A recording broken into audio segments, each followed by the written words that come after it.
Jax's revenge domain. You know that feeling when someone slides a piece of paper across a desk and your whole world just stops? Like everything goes quiet except for your own heartbeat pounding in your ears?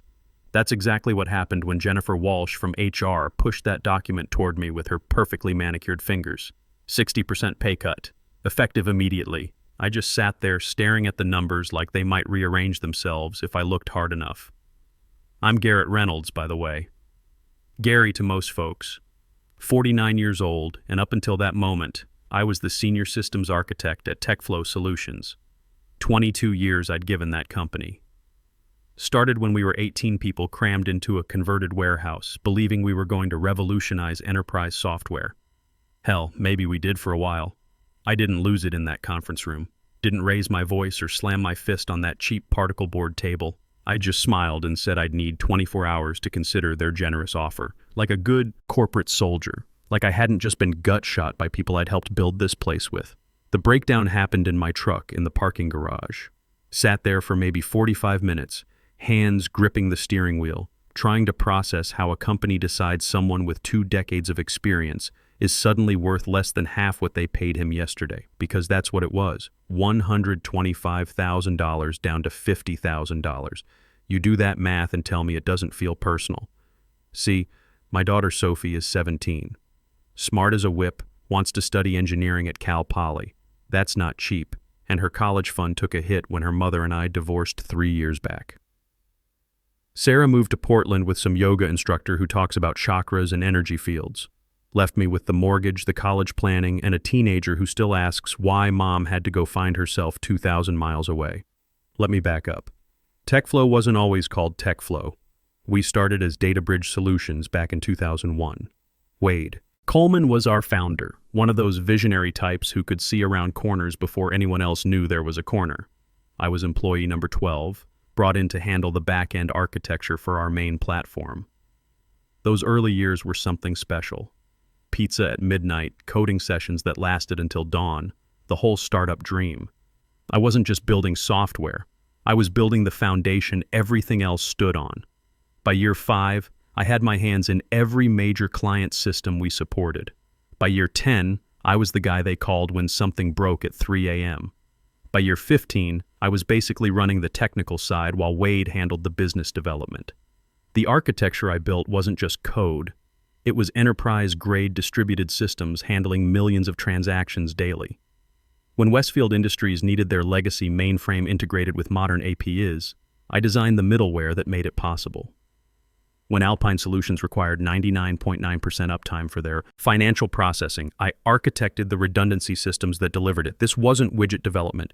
This was mission-critical infrastructure that kept multi-million-dollar operations running.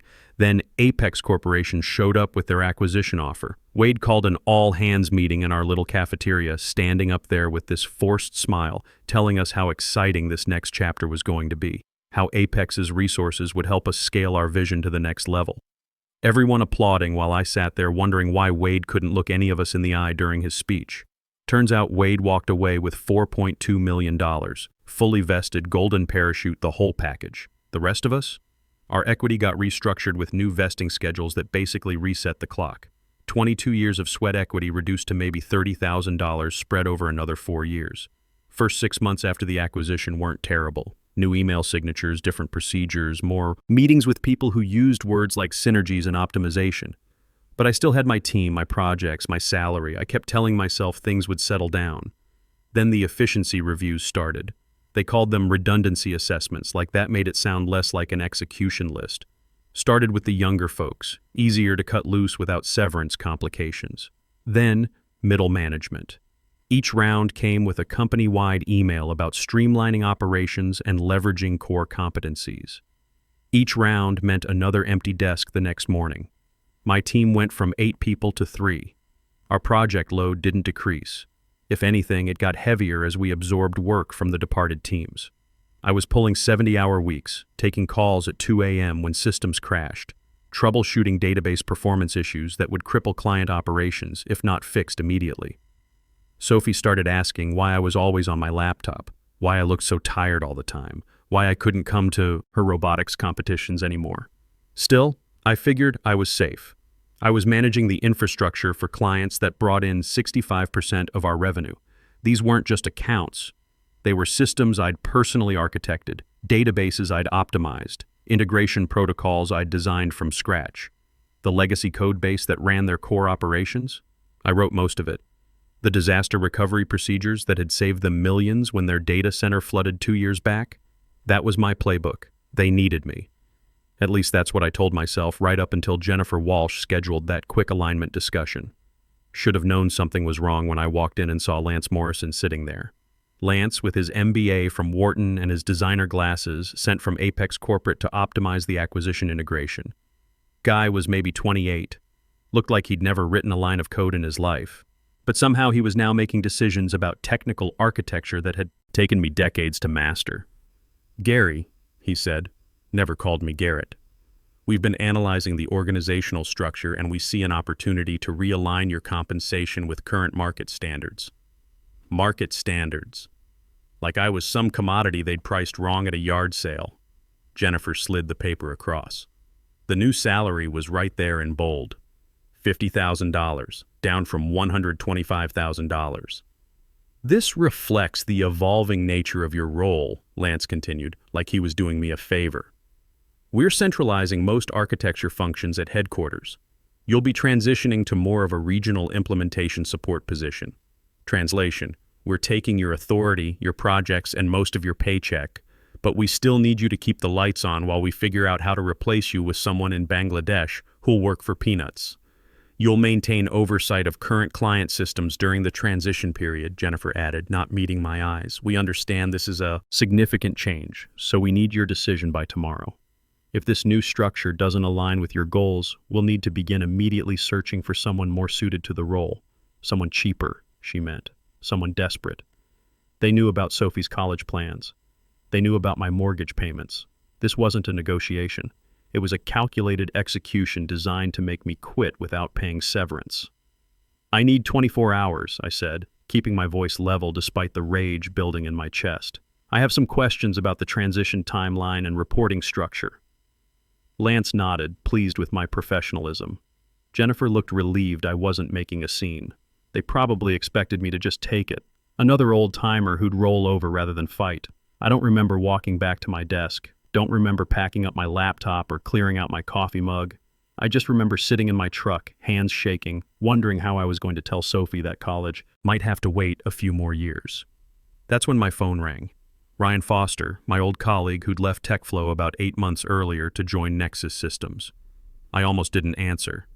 Didn't feel like pretending everything was fine. "Gary," he said, "I've been trying to reach you all week. Have you checked your LinkedIn messages?" I hadn't. Too busy keeping client systems running and putting out fires that Lance's optimization strategies had created. The guy had suggested we could save money by reducing database backup frequency. I'd spent 3 hours explaining why that would be catastrophic before he finally backed down. "Listen, I'm at Nexus now. You know they're Apex's biggest competitor in the enterprise space, right? My boss Todd has been asking about you specifically. We need someone with your architectural experience. Would you be open to a conversation?" I looked through my windshield at the TechFlow building at the Apex logo they'd slapped over our original sign like a corporate colonization flag. Thought about Lance and his market standards. Thought about Wade Coleman, probably sipping drinks on some beach in Malibu with his $4.2 million. "Actually," I said, "tonight would be perfect." I drove home in a daze, mind racing. I wasn't naive. I knew what calling Apex's biggest competitor would mean. There'd be no going back. But they'd already decided I was disposable. What exactly did I owe them at this point? After Sophie went to bed, I pulled out my employment contract. Spent an hour going through the fine print with a magnifying glass. No non-compete clause. TechFlow had been too small and idealistic when I joined to bother with those restrictive agreements. Apex had updated contracts for newer hires but hadn't gotten around to us legacy employees yet. Their legal oversight was about to become my golden opportunity. At 9:30, I called Ryan back. "Can you set up a meeting with Todd tomorrow morning? Before I have to give these people my answer about something." "That bad?" he asked. "Worse. They want to cut my salary by 60% but keep all my responsibilities. Actually, they're adding more. They want me to train offshore replacements while pretending it's a promotion. Ryan was quiet for a moment. Those idiots have no idea what you're worth. Give me 15 minutes. I'm texting Todd right now. 20 minutes later, my phone rang again. Gary, this is Todd Pierce from Nexus. Ryan tells me we need to meet first thing tomorrow morning. His voice was direct, no corporate nonsense. Just straight business talk from someone who understood the technical side. Yes, I said. I think we might be able to help each other. I'm guessing Apex is finally doing their post-acquisition house cleaning. Something like that. How's 7:30 a.m.? I can meet you at Murphy's Diner, away from both our offices. Ryan says you have a decision to make tomorrow. 7:30 works perfectly. After we hung up, I sat on my couch for a long time, staring at nothing. Was I really doing this? Was I really about to jump ship to the competition? But it wasn't a ship anymore, was it? It was a sinking vessel, and Apex was throwing people overboard to save themselves weight. I opened my laptop and pulled up my project files, not the official documentation that belonged to the company, but my personal notes. 22 years of architectural decisions, system integrations, performance optimization tricks, client pain points that only I knew how to solve. Knowledge that wasn't confidential exactly, but was incredibly valuable. Very valuable. The database schemas I'd designed could handle 10 times the load of anything their offshore team could build. The integration protocols I'd developed had saved clients millions in downtime. The disaster recovery procedures I'd written had been tested in real emergencies and proven bulletproof. I'd built these systems. I'd earned this expertise through decades of 3 a.m. emergency calls and weekend troubleshooting sessions. Tomorrow, I was going to find out what the market really valued it at. I checked on Sophie, watching her sleep for a few minutes. Science fair ribbons on her bulletin board, calculus textbooks stacked on her desk, acceptance letter from Cal Poly's summer engineering camp pinned to her corkboard. I'm going to fix this, I whispered. And for the first time in months, I actually believed it. Didn't sleep much that night, kept thinking about what I was about to do, whether I was being impulsive, whether I was being disloyal. But loyal to what? A company that no longer existed except as a line item on Apex's quarterly report? People who saw me as nothing but overhead they could cut? By morning, I knew exactly what I was going to say to both Todd Pierce and Lance Morrison.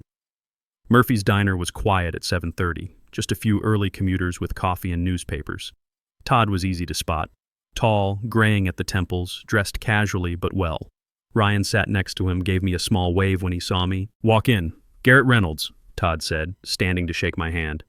I've heard a lot about you. From Ryan, obviously, but also from just about every client we've tried to poach from TechFlow over the years. I smiled. Well, those clients might be more open to conversations now. Todd's eyebrows raised. Is that right? Why don't you sit down and tell me exactly what's happening over there? So I did. All of it. The acquisition, the culture shift, the way they were gutting institutional knowledge while expecting the same results, the impossible workloads, the pay cut, the barely disguised plan to offshore everything within 18 months. I told them about Lance Morrison's suggestions to reduce backup frequencies and consolidate redundant systems, changes that would save money right up until they caused catastrophic failures. Todd listened without interrupting. When I finished, he glanced at Ryan, then back at me. Gary, he said, we've been waiting for you to call us for about 3 years. Now. That sentence hung in the air. I took a sip of coffee, buying myself time, because suddenly this wasn't just about saving my job. This was about something much bigger. What exactly does that mean? I asked. Todd leaned forward. It means we've tried to recruit you twice in the past 3 years. Each time your loyalty to TechFlow won out. But Apex doesn't deserve that loyalty. And frankly, we're prepared to make you an offer that shows exactly how much we value your expertise. He pushed a folder across the table. Inside was an offer letter. Chief Technology Officer, $140,000 base salary, 20% annual bonus potential, full health coverage, stock options, plus a $25,000 signing bonus if I could start within 2 weeks. I stared at the number. It was $15,000 more than I'd been making at TechFlow. Almost 3 times what Apex was offering. Why, I asked. Why this much? Todd didn't hesitate. Because we've lost 6 major contracts to TechFlow in the past 3 years, all systems you architected. Because our research tells us that when clients work with your implementations, their uptime is 99.7% compared to an industry average of 94.2%. Because I've personally had 4 CTOs tell me they stay with TechFlow because of you. He took a sip of his coffee. You're not just a systems architect, Gary. You're a competitive advantage. one that Apex is too stupid to recognize. That's when it clicked. Here was someone who understood exactly what I brought to the table. "There's one more thing," Ryan said quietly. "Tell him, Todd." Todd nodded. "We've heard rumors that Apex is planning to move all technical operations offshore within 18 months. They're using these pay cuts to push people out so they don't have to pay severance." My stomach dropped. "How do you know that?" "Their new VP of operations came from Tecton Industries. He ran the same playbook there 2 years ago. Cut salaries, increase workloads, then announce the offshore transition once people quit or get fired for cause. 18 months. They weren't just cutting my pay, they were eliminating my position entirely. They just wanted me to train my replacement first and document all my processes so some kid in Bangalore could follow a manual. "I need to pick up my daughter from school at 3, I said. "But I can come see your office right now. I'd like to meet the team before I make a final decision." Todd smiled. "Absolutely. We'd like you to meet them too." 3 hours later, I walked back into TechFlow with a signed offer letter from Nexus in my bag and a plan forming in my mind. Their technical team was impressive. Senior engineers who actually understood enterprise architecture, not just framework jockeys. They had real problems that needed solving, and they respected the experience required to solve them properly. Lance was waiting in the conference room, looking impatient. Jennifer sat beside him with a folder marked with my name. "Gary," Lance said, not bothering to stand, "have you made your decision?" I sat down across from them, placed my hands on the table, smiled. "I have some questions first." Lance sighed dramatically. "We really need a simple yes or no today. As we explained, we're restructuring the entire technical division. I understand. But I manage infrastructure for your 10 largest clients. I'd like to know who's handling the Westfield migration next month and the Alpine contract renewal in July." Lance waved dismissively. "We'll distribute those responsibilities appropriately. That's not something you need to worry about anymore. Actually, I do worry about it. I promised Sandra Martinez at Westfield that I'd personally oversee their system integration. Kevin Brown at Alpine specifically requested my involvement in their renewal discussions. These aren't just contracts, they're relationships I've built over years. Those are company relationships, not personal ones," Lance said, his voice hardening. "Now about our offer. Is it true you're moving all technical operations offshore in 18 months? The color drained from Lance's face. Jennifer suddenly became very interested in her folder. "Where did you hear that? Is it true? That's confidential company planning? So, that's a yes." I leaned forward. "Were you planning to tell me that before or after I accepted a 60% pay cut to train my replacement? This meeting is about your current compensation package, not hypothetical future restructuring," Lance said tightly. "Do you accept the new terms or not?" I took a deep breath. Thought about Sophie. About 22 years of my life. About systems that would crash without proper maintenance because some offshore team didn't understand the legacy architecture. I quit. Lance blinked. "Excuse me?" I quit, effective immediately. He recovered quickly, his face settling into a smug smile. "Company policy requires 2 weeks' notice from senior staff." "Check my contract," I said. The original TechFlow contract that was never updated after the acquisition. Notice periods are equivalent to severance periods. Since TechFlow never offered severance beyond 1 week, that's my required notice.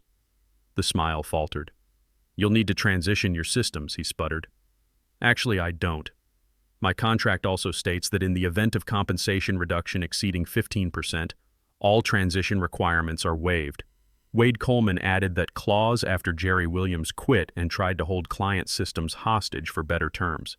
You might not remember that since you weren't here, but I helped Wade draft that language. I stood up. "Oh, and I've accepted a position with Nexus Systems. Since TechFlow never implemented non-compete agreements, and Apex never asked me to sign one, I'll be starting there Monday." Lance's face went completely blank, which was somehow more terrifying than anger would have been. "You've just made a serious mistake," he said quietly. "We'll be reviewing all your communications and client interactions. If we find even a hint of poaching or information theft, we'll bury you in litigation." "I haven't taken anything that doesn't belong to me," I said.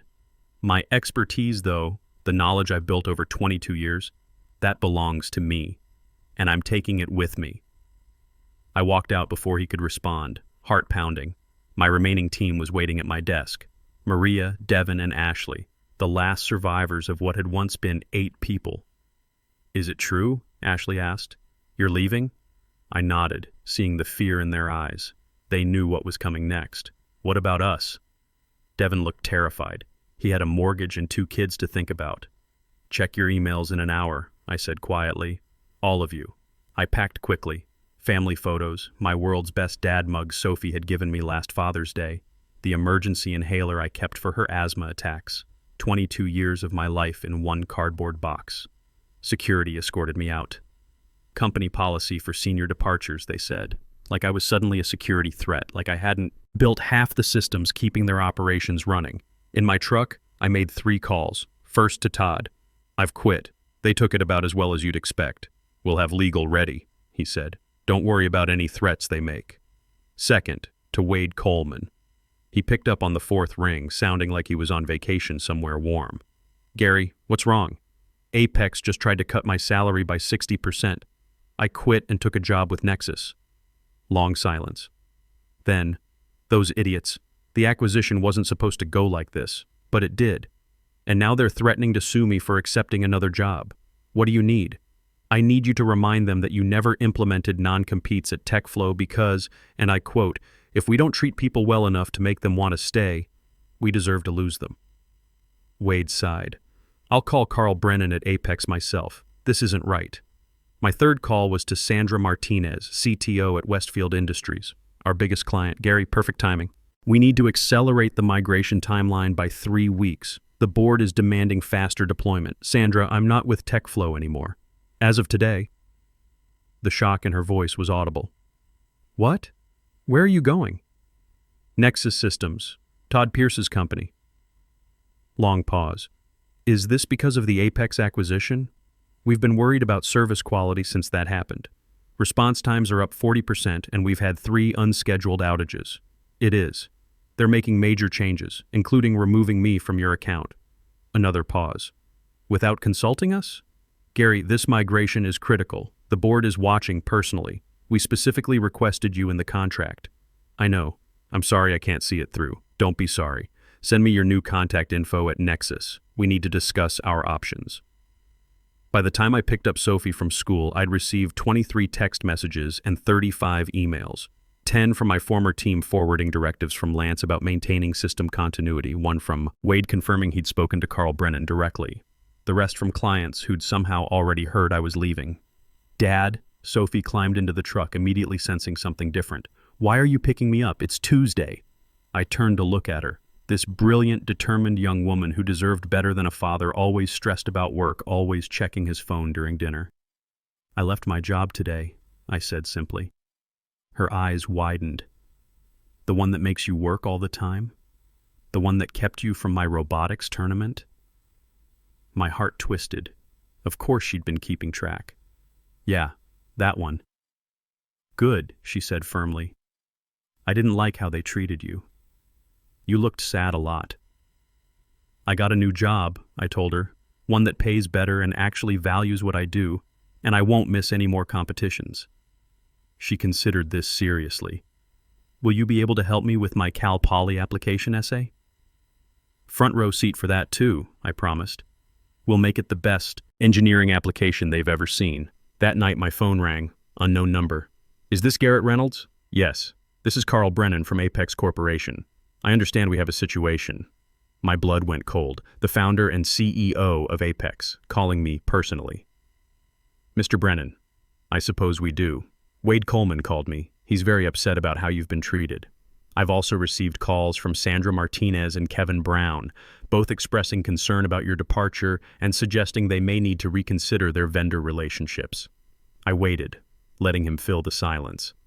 "Mr. Reynolds, what would it take to bring you back to resolve this situation?" I almost laughed. "You can't be serious." "Very serious. Westfield and Alpine represent over $15 million in annual contracts. If they leave, others will follow.